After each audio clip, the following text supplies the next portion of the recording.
तो आज का जो टॉपिक रहेगा VMware फॉल्ट टॉलरेंस रहेगा, जो कि इंडस्ट्री में फॉल्ट टॉलरेंस को भी काफ़ी यूज़ किया जाता है।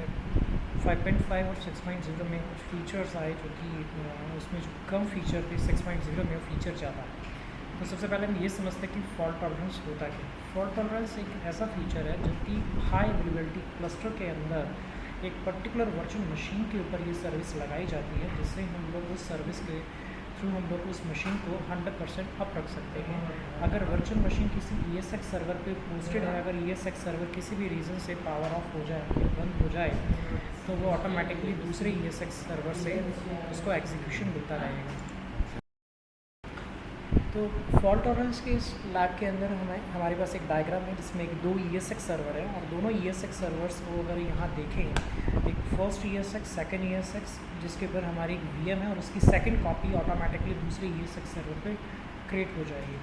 फर्स्ट VM जो होगी वो एज ए प्राइमरी कॉपी होगी, जिसका काम होगा रिकॉर्ड रखना, मतलब वो रिकॉर्ड में इनपुट लेगी जिसमें network, user, asynchronous input output, devices, CPU, timer, interrupt, सारी चीज़ें वो इनपुट में लेगी। और जो रिप्लाई करेगी वो सेकंड VM पे as a read only mode में रहेगी। मतलब पहली जो VM होगी वो रीड राइट दोनों काम कर सकती है, बट जो सेकंड VM बनेगी वो सिर्फ रीड ओनली मोड में होगी।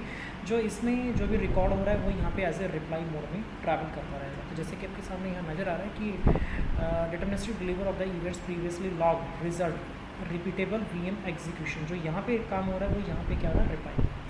तो इस प्रोसेस को चलाने के लिए इसमें कुछ कंसेप्ट बताया गया। VMware fault tolerance is a feature allow a new level guest redundancy. The feature is enabled on a per virtual machine basis. FT take, that is the next level, guaranteed the VM stay operational during a host failure by keeping a second copy running to the another host. मतलब पहली copy तो ESX पे होगी, उसकी दूसरी copy secondary पे बन जाएगी। इफ़ ए होस्ट फेल, अगर उसमें प्राइमरी होस्ट फेल हो जाता है तो secondary VM become as a primary VM and new secondary create another functional host. ये वाला अगर ये ESX बंद हो गया तो ये VM भी चली जाएगी, इसकी बजाय अब ये वाला जो ESX पे जो VM चल रही सेकेंडरी, अब ये प्राइमरी में कन्वर्ट हो जाएगी, और इसके बाद जो दूसरा कोई तीसरा ESX अवेलेबल होगा इसकी कॉपी वहाँ उसको एग्जीक्यूशन में लाएगा और उसको एज ए सेकेंडरी कॉपी बना देगा।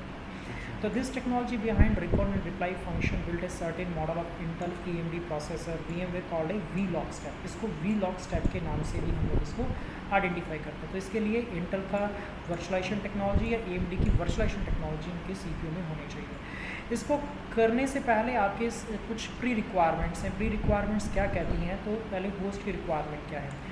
Host must have processor fault tolerance compatible processor group. It also highly recommended host processor compatible one. जो भी ESX सर्वर ले रहे हो उसमें वर्चुअलाइजेशन टेक्नोलॉजी के साथ ये जो चेक कर लिया जाएगी फॉल्ट टॉलरेंस सपोर्ट करेगा या नहीं करेगा। होस्ट मस्ट भी लाइसेंस फॉल्ट टॉलरेंस, जो जिस ESX सर्वर को आप फॉल्ट टॉलरेंस में लाना चाहते हो उन पे लाइसेंस भी होना चाहिए और सर्टिफाइड भी होना चाहिए। कन्फिग्रेशन इन host must hardware virtualization technology BIOS में होनी चाहिए। ऑल होस्ट मस्ट भी running same build of VMware ESX 5 version की सेम होनी चाहिए। शेयर्ड स्टोरेज कॉमन होनी चाहिए। Host must HA enable cluster होना चाहिए। नेटवर्क स्टोरेज रिडेंसी इंप्रूव रिलेंसी के लिए NIC टीमिंग या स्टोरेज मल्टीपाथिंग होनी चाहिए। सेपरेट vMotion NIC या फॉल्ट टॉलरेंस के लिए अलग से एक स्विच नेटवर्क बनाना होगा। इसकी जो रिक्वायरमेंट्स में कहते हैं कि VM मस्ट भी सिंगल प्रोसेसर। 5.5 के अंदर ये सिंगल प्रोसेसर तक लिमिटेड था, बट अब ये मल्टीपल CPU को भी सपोर्ट करता है, तो इसे बोलते हैं वर्चुअल सिमेट्रिक मल्टी प्रोसेसर। तो अब ये सिंगल प्रोसेस के जगह सिमेट्रिक मल्टीपल प्रोसेसर को भी सपोर्ट करता है 6.0। तो ऑल VM डिस्क मस्ट भी थिक। जो भी VM की हार्ड डिस्क अगर अपने थिन बनाई होगी तो उसको ऑटोमेटिकली वो थिक में कन्वर्ट करेगा, क्योंकि थिक मैं आपको बता चुका हूँ थिक के अंदर एगर और लेज़ी होता है, और परफॉर्मेंस वाइज जो बेस्ट होता है वो आपका थिक में एगर बेस्ट होता है। नॉन रिप्लायबल डिवाइस जैसे USB, साउंड, फिजिकल CD-ROM, ये सारी चीज़ें हटा देनी पड़ेंगी, आपको RDM भी नहीं रखना होगा। Make sure paravirtualization is not enable by default, मतलब उस वर्चुअल मशीन के अंदर पैरा वर्चुअलाइजेशन सर्विस इनेबल नहीं होनी चाहिए। ये क्या होता है? पैरा वर्चुअलाइजेशन का मतलब ये हो गया कि जैसे आपने माइक्रोसॉफ्ट विंडोज़ 10 इंस्टॉल किया, उसके बाद VMware वर्कस्टेशन डाला, उसके अंदर एक VM डाली, उस VM के अंदर वर्चुअलाइजेशन टेक्नोलॉजी इनेबल करी, फिर उसके अंदर एक वर्कस्टेशन वो डाल के फिर VM बनाई, तो that is a paravirtualize. तो nested virtualization. Most guest operating system supported the following execution apply on this. तो बहुत सारे ऑपरेटिंग सिस्टम जो सपोर्ट करते हैं, बट कुछ ऐसे हैं जो सपोर्ट नहीं करेंगे, तो कुछ उनके भी मेंशन किए हुए हैं। Virtual machines must be store share storage acceptable storage solution, fibre channel हो या हार्डवेयर सॉफ्टवेयर SCSI या NFS या NAS हो। ये कुछ प्रॉब्लम्स है, उनका सॉल्यूशन रेक्टिफाइड मैंने लिखा हुआ है। अगर इनकम्पैटिबल फीचर डिवाइस तो करेक्टिव एक्शन ही होने चाहिए। तो ये इनके एक्शन करना कैसे वो मैं आपके सामने करने जा रहा हूँ। सबसे पहले हमारा काम होगा कि फॉल्ट टॉलरेंस सर्विस को इनेबल करना। आपके जो भी VM कर्नल पोर्ट है उसके मैनेजमेंट पोर्ट पे जाकर करना है। तो हम अपने लॉगिन लेते हैं अपने इन्वायरमेंट में। तो पहले 1.20 वाले ESX सर्वर के सिंगल NIC2 है, इसकी प्रॉपर्टी में जाएंगे, मैनेजमेंट नेटवर्क में एडिट पे क्लिक करेंगे और fault tolerance by default login disabled होता है, इसको इनेबल करना होगा। इसको इनेबल करेंगे, यस। रिकमेंडेशन तो ये दी जाती है कि इसके लिए अलग से आप नेटवर्क स्विच बनाओ, अलग से NIC यूज़ करो, बट अभी हमारे पास लिमिटेड रिसोर्सेज है तो हम इसी की प्रॉब्लम कर लेंगे इसको।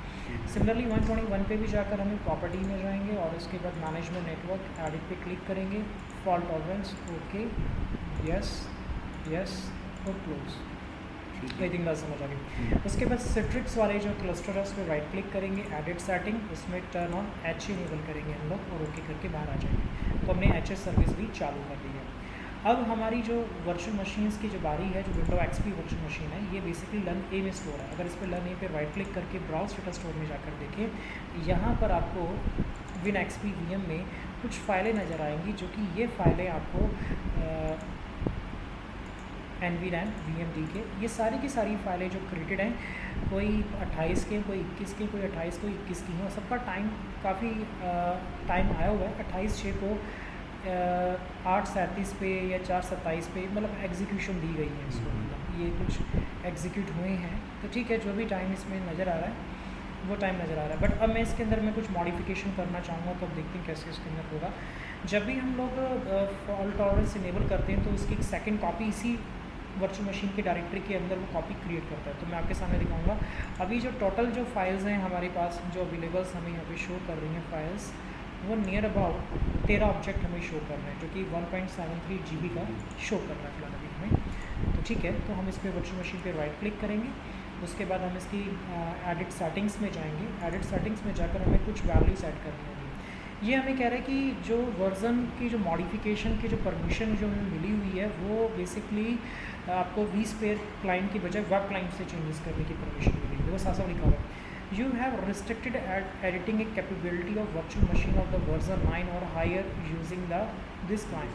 Some devices may not be appear in the device list and setting of some of device may be appearing restricted. If you want to edit the advanced hardware feature in virtual machine, please use a web client. तो ठीक है, ये next time हमें show ना करे तो ये हमें ऑप्शन दिखा तो दिए, बट काफ़ी सारे फीचर्स जो कि यहाँ से आप मॉडिफाई नहीं कर सकते। तो हमें इसके ऑप्शंस में जाना होगा। यहाँ पर आपको सबसे पहले CPU MMU वर्चुअलाइजेशन शुड भी ऑटोमेटिक होनी चाहिए कि ये ऑटोमेटिक वर्चुअलाइजेशन को सपोर्ट करे। फिर CPU जर्नल में जाएंगे। जर्नल में जाने के बाद यहाँ पे कॉन्फ़िगरेशन पैरामीटर का ऑप्शन होगा, इसमें आपको कुछ वैल्यूज़ ऐड करनी होंगी। तो वैल्यूज़ कौन सी ऐड करनी है वो मैं आपको बताता हूँ। इसमें लिखा हुआ है रिप्लाई एंड सपोर्टेड ट्रू, देख रहे हो ना यहाँ पे आपका। तो एक रिप्लाई अलाउ FT, मैं इसको कॉपी कर रहा हूँ। ये बेसिकली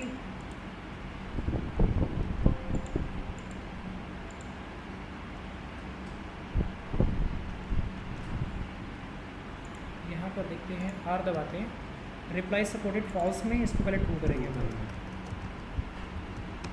ठीक है जी। फिर इसमें ऐड करते हैं, इसको भी ट्रू करेंगे, ठीक है जी। एक एंट्री और करनी है जो कि रिप्लाई अलाउ BT ओनली। ये 3 वैल्यूज़ ऐड करनी पड़ती हैं, ठीक है जी। ऐड कर दिया, इसको ओके पे क्लिक कर दिया। उसके बाद ओके पे क्लिक करने के बाद जब ये प्रोसेस कंप्लीट हो जाएगा तो इस पर राइट क्लिक करेंगे, ठीक है। राइट क्लिक करने के बाद यहाँ पर ऑप्शन आएगा fault tolerance, turn on fault tolerance.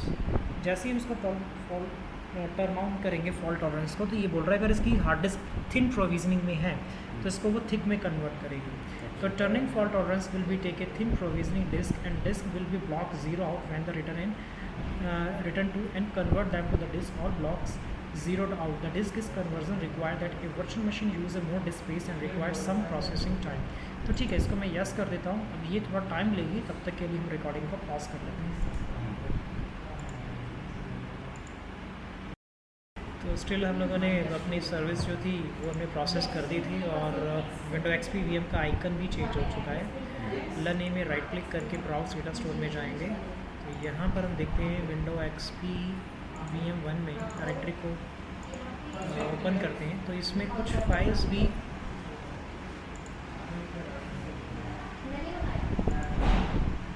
अभी प्रोसेस नहीं हुई है। दिखाता हूँ तुम्हें अभी भी। अब कितने दिखा रहा है? 16 ऑब्जेक्ट दिखा रहा है। पहले 13 थे ना, 3 ऑब्जेक्ट इसमें इंक्रीज़ हुए। तो हम इसको डेट वाइज अगर देखें तो यहाँ पर ये कुछ फाइल बनी है 4:05 पे 3 फाइलें बनी है, एक VMDK, एक VMX और VMFT। ठीक है ना। VMFT जो होता है VMware फॉल्ट टॉलरेंस कहते हैं उसको। तो ये फॉल्ट टॉलरेंस की एक फ़ाइल बनी है जो कि इतने KB की है। तो आई थिंक बात समझ आ गई कोई काम। अब मैं इसको क्लोज़ कर देता हूँ और इस मशीन पे राइट क्लिक करने से पहले यहाँ दिखाता हूँ फॉल्ट टॉलरेंस स्टेटस में VM इज़ नॉट रनिंग। 1.20 पे ये मशीन सेकेंडरी बनाएगा क्योंकि 121 पे थी प्राइमरी पे लोकेटेड है। और 0 मेगाहर्ट्ज़ 0 MB सब कुछ 00। We lock step not available.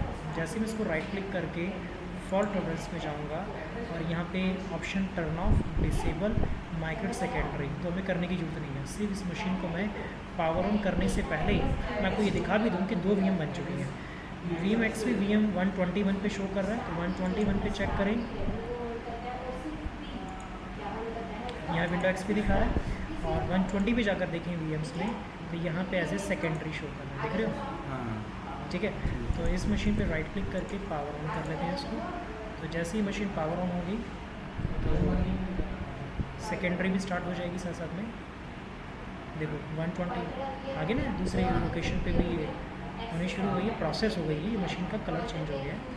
और अब मैं अगर इसको देखूँ 120 वाले ESX पे तो 120 वाले ESX पे मशीन भी पावर हो गई है। इस पर राइट क्लिक करके ओपन कंसोल लेता हूँ तो रीड ओनली मोड में दिखा रहा है आपको ये मशीन। अच्छा, देख रहे हो? ये रीड ओनली मोड में दिखा रहा है आपको। और अगर हम इसमें जाएँ 121 में सब वर्चुअल मशीन्स में जाएँ तो ये प्राइमरी VM है। इस पर राइट क्लिक करके ओपन कंसोल लें। देखो 121 है और एक 120 सेकेंडरी। तो सेकेंडरी को हम राइट में रखते हैं और इसको हम लोग इधर रखते हैं। ठीक है जी। अब मैं यहाँ पे क्लिक करूँ, लेफ्ट पे जाकर यहाँ राइट क्लिक करूँ, देखो ऑटोमेटिक रिफ्रेश का ऑप्शन राइट साइड में आ रहा है। अभी अपने पर अगर मैं यहाँ पे क्लिक करूँ तो यहाँ पे राइट क्लिक नहीं होगा। इस फाइल पे क्लिक करूँ कुछ नहीं होगा। अगर मैं यहाँ पे क्लिक करूँ और इसको ओपन विद करूँ, ये प्रॉपर्टी पे क्लिक करूँ तो यहाँ पे भी वो चीज़ नजर आएगी। ठीक है ना। अब मैं चलते हुए इस ESX सर्वर को शट डाउन कर देता हूँ। ठीक है। उस ESX सर्वर को शट डाउन कर देता हूँ। बट ESX सर्वर को शट डाउन करने से पहले मैं इस VM का IP चेक करा दूँ क्या है।